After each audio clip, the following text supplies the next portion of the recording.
ये कह रहा हूं कि बीमारी कभी भी किसी को हो सकती है। सीटी स्कैन क्यों किया जाता है, संजय जी को यही नहीं मालूम होगा। आप तो डॉक्टर हैं, आपको ज्यादा पता है। सुनिए ना संजय जी, लेकिन उसके लिए 7 दिन और क्यों चाहिए? ये तो आपको पता है ना कि ये आपकी डेडलाइन है भैया। ये आपको कहा गया है कि इस दिन आपको सरेंडर करना है, तो फिर पहले ही निपटा लीजिए ना भाई। ठीक बात है, आप वो कह रहे हैं कि भैया अगर बीमार है तो पंजाब क्या करने के लिए गए? सुप्रीम कोर्ट कहता है कि आपको जेल जाना नहीं है, तो बीजेपी रोक देगी क्या? बिल्कुल नहीं रोकेगी। बीजेपी कोर्ट चलाएगी क्या? कोर्ट से ऊपर कोई नहीं मिस्टर संजय, कोर्ट से ऊपर कोई नहीं है। लेकिन यही व्यक्ति आरोप लगा रहा था, यही व्यक्ति। एक बार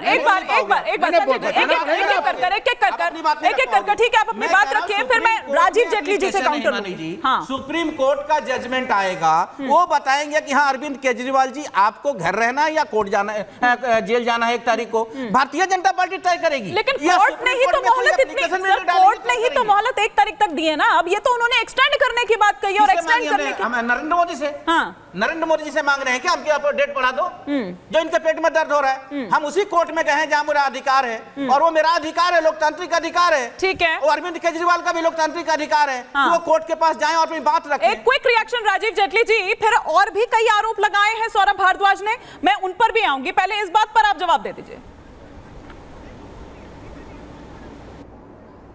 हाँ, मैं तो देखिए सबसे पहले यही बात कह रहा था आपसे। आपने जो डिबेट शुरू करी थी, ये आम आदमी पार्टी के समर्थक और प्रवक्ता जो है इसको राजनीतिक कर रहे हैं, कहीं ना कहीं नाइंसाफी नहीं कर रहे हैं अरविंद केजरीवाल जी के साथ। आपकी डिबेट का जो हिस्सा था वो तो ये था, सौरभ भारद्वाज की बाइट, वो कह रहे हैं क्रिएटिनिन लेवल बढ़ गया, हो सकता है कैंसर भी हो गया हो उनको। अगर ये सब बातें हैं तो मुझे लगता है कि मेडिकल एग्जामिनेशन ज़रूरी है। अगर डायलिसिस की ज़रूरत है तो मुझे लगता है सार्वजनिक रूप से उनकी डायलिसिस करवानी चाहिए। अगर उनको लगता है कीमोथेरेपी की जरूरत है, क्योंकि इतने सारे इल्जाम, भलदे इल्जाम उन्होंने लगाए, हमने नहीं लगाए हैं। ये बीमारियों के नाम आम आदमी पार्टी के नेता दे रहे हैं अपने अरविंद केजरीवाल के लिए कि उनके ऊपर उनके साथ कौन कौन सी बीमारियां हो सकती हैं। बीमारी का नाम ही नहीं दे रहे, बल्कि सीधा आरोप आप पर लगा रहे हैं कि बीजेपी जान से मारना चाह रही है। हाँ, नहीं, क्रिएटिनिन लेवल बढ़ाने के लिए भारतीय जनता पार्टी अंदर घुस गई क्या उनकी बॉडी में या उनकी किडनी में? अगर ये इल्जाम लगा रहे हैं उनको कैंसर भी हो सकता है, तो कैंसर के एक सेल होते हैं वो तो मेडिकल रूप से एग्जामिन किए जाएंगे।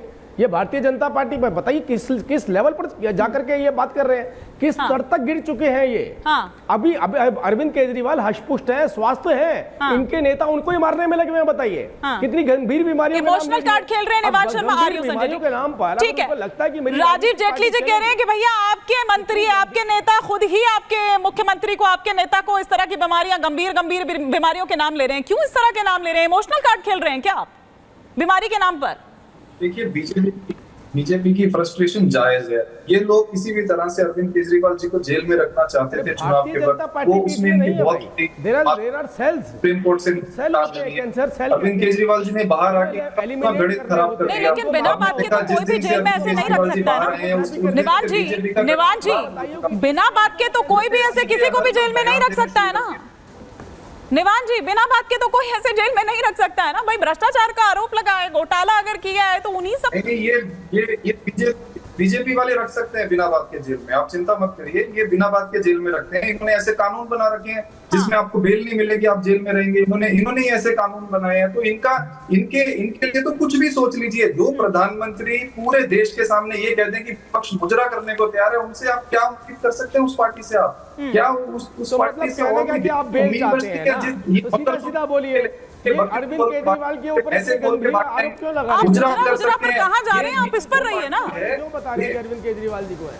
वही बता रहा हूँ आपको, इनकी मानसिकता बता रहा हूँ आपको। इस विचारधारा को, इस मानसिकता को समझना जरूरी है। जो विपक्ष को जेल में डालना चाहती है वो मानसिकता समझनी जरूरी है। ये वही मानसिकता है तो अरविंद केजरीवाल को जेल में रखना चाहती थी। इनकी फ्रस्ट्रेशन है, ये चाहते हैं जल्दी से जल्दी को वापस जेल में जाए। ठीक है, मैं लौटूंगी संजय राणा जी, आप कुछ कह रहे थे। लेकिन इस बीच सौरभ भारद्वाज ने और भी कई आरोप लगाए हैं। उन्होंने कहा है कि मेट्रो कोच में आप देखिए कि किस तरह से धमकी भरे संदेश उस मेट्रो कोच के भीतर रखे हुए थे। इस पर क्या कार्रवाई कर ली, चाहे दिल्ली पुलिस हो चाहे मेट्रो प्रशासन हो, भाई उसने क्या कार्रवाई कर ली? जबकि अभी हाल ही में 2 कॉल वाली घटना पर उन्होंने नाम नहीं लिया, लेकिन पता चल रहा है कि वो कहां कह रहे हैं, स्वाति मालीवाल मामले की बात कर रहे हैं।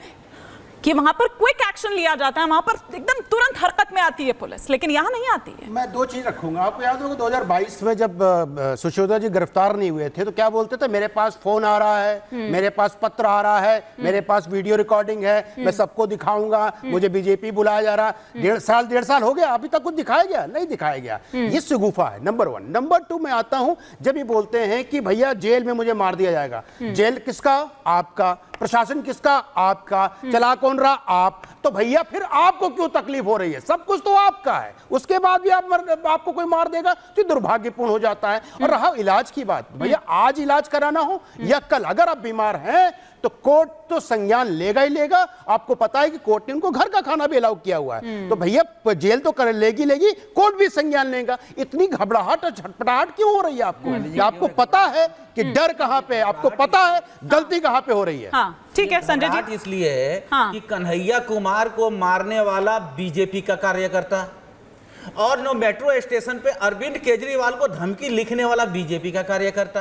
आप बताइए, चिंता हो या ना हो, हमने 2 एग्जाम्पल दिए हैं। अब ये बताइए, आम आदमी पार्टी का या कांग्रेस का या विपक्ष का चिंता। दूसरी बात, जब गृह मंत्री खुद धमकी दे रहे हैं, जब प्रधानमंत्री मंच से धमकी दे रहे हैं, तो उनके संजय जी जैसे कार्यकर्ता जो होंगे वो स्वाभाविक रूप से ये बात तो करेंगे। ये तो थप्पड़ भी चलाएंगे, ये तो गोली भी चला सकते हैं, क्योंकि कहीं ना कहीं गोडसे साहब की तो अभी तो याद आपने सही कहा। रोज गोडसे साहब भी अगर कोई व्यक्ति कुछ बोल देता है तो कर्नाटक की पुलिस आ जाती है, जो पंजाब की पुलिस आ जाती है।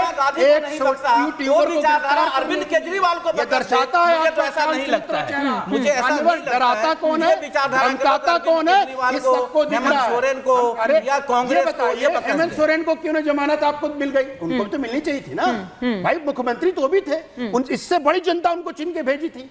जो उनका प्रदेश है, ज्यादा जनता रहती है, उसके बाद उनको तो नहीं मिला ना। और यही व्यक्ति निकलने के बाद उसी कोर्ट पे आरोप लगा रहा, उसी पे प्रश्न उठा रहा, तो सोचना चाहिए इस व्यक्ति की मंशा और इसकी सोच कितनी बुरी हो। राजकोट पे आपका बयान आया क्या? इतने बच्चे मर गए बीजेपी। अरे राजकोट में कम से कम एक सेकंड, मेरे को लग रहा है, जनता सुनिए ना, आप लोग हत्यारे हैं और भारतीय जनता पार्टी के ऊपर मैं। और दिल्ली के विवेक विहार में कौन है सर? और दिल्ली के विवेक विहार में कौन है? मुझे लगता है आपने सेल्फ गोल कर लिया है, मुझे लग रहा है आपने सेल्फ गोल कर लिया है, सेल्फ गोल कर लिया आपने, मुझे ऐसा लग रहा है। क्यों वहां पर रजिस्ट्रेशन से लेकर तमाम जो सेफ्टी उपकरण तक हैं, उसमें आखिर कैसे इतनी हीला हवाली, कैसे लापरवाही? अब जब आप आ गए हैं तो आप भी दिल्ली के विवेक विहार पर जवाब दे दीजिए। और सिर्फ विवेक विहार नहीं है, पंजाबी बाग से लेकर और तमाम दिल्ली में और भी कई सेंटर्स हैं उसके। कैसे परमिशन, जब 5 बेड की परमिशन है, 11 नवजात वहां पर, कौन है उनकी मौत का जिम्मेदार? पे सवाल उठा रही है जहां के मुख्यमंत्री को घर बैठा दिया गया है। कहां बैठा दिया? एलजी को पावर दे दिया गया है, सारी पुलिस अपने हाथ में रख ली गई है, सारे तंत्र अपने पास रख लिया गया है। लेकिन गुजरात में ऐसा नहीं है, गुजरात का मुख्यमंत्री स्वतंत्र है। गुजरात में इनको जवाब लेना होगा, मोरबी से लेकर के राजकोट तक, और दिल्ली की भी जवाबदेही इन्हीं की बनती है, केजरीवाल की नहीं बनती है।